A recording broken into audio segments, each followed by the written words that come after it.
নির্বাচন হওয়ার পরে নির্বাচিত সদস্যরা যেসব কাজ করেছে এটা আমার কাছে মোর দ্যান এক্সপেকটেশন লেগেছে এবং আই অ্যাম স্যাটিসফাইড।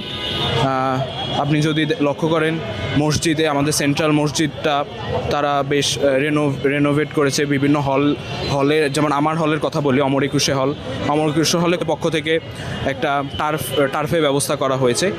সো আমি সন্তুষ্ট। আরও কী পদক্ষেপ তারা কী মনে করছেন, কতটুকু তারা আসলে আপনার হল সহ খাবারের দিকে বা পরিবহনের দিকে তারা কী নিচ্ছে, এবং পরিবহন নিয়ে আপনি কী মনে করছেন তাদের যেই পদক্ষেপগুলো নিয়েছে? হ্যাঁ, পরিবহন নিয়ে যদি মোটা দাগে বলতে গেলে আমি সন্তুষ্ট।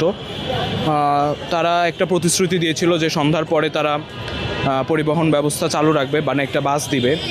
সো তারা এই প্রতিশ্রুতিটা রিসেন্টলি সন্ধ্যার পরে বাস চালু হয়েছে।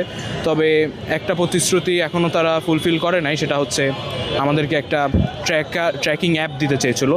সো এই ট্র্যাকিং অ্যাপটা দিয়ে দিলে আমার মনে হয় পরিবহন খাতে তাদের কাজের পূর্ণতা আসবে।